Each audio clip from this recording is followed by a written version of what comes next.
All right, today we're going to bring a smart switch for your lights.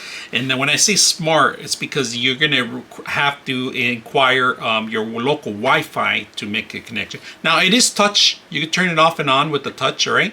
But not only that, you are able to use an app that you have to download. Now, the only way you're going to be able to download and control this, you have to be on a 2.4 hertz network. It cannot be on 5 hertz, right? Just be aware about that. Once you set this up and you download the app, you're able to manually or remotely turn this off and on any light that's attached to the system. Now, wiring is a little tricky, all right? So there is a manual in the actual description here how to set this up, because you are going to have to intercept a light connection comes in here and goes back out to the main light. So look at your manual before you start doing this. We're not an electrician. I highly recommend you hiring one.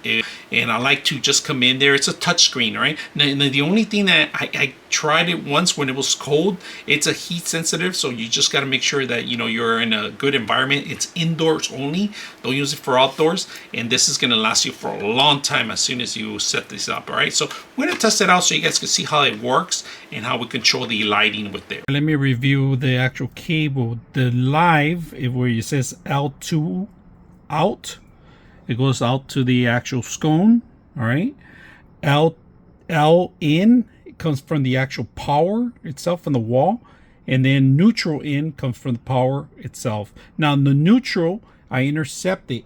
It shares the actual neutral going to the scone. It shares the same connection. So we're going to test this out and see how well it works. Okay, so you have a touch here. If the light comes on the wireless, it's because you have not connected it. It turns blue. You just touch it. You can hear the click when it turns off and on. It's very simple. Now the wiring was the only thing that I had a little difficulty, but other than that, it's working very well. It turns off and on.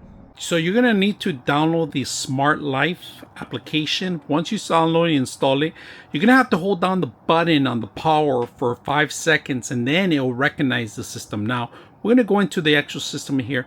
You got a couple options here, right? You got the switch on. Look at that, off, on, off, on. It makes a noise when I click on it. And then you can set up timers. You could go to your settings, and it's very simple to just manually turn it off and turn it on. I like the timer mode. So if you have lights throughout the house, you can set up the timer. So you're going vacation, you can always turn them on. You can always turn them on remotely. You can always turn them off. So something very simple, easy to use. I hope you guys enjoy the video.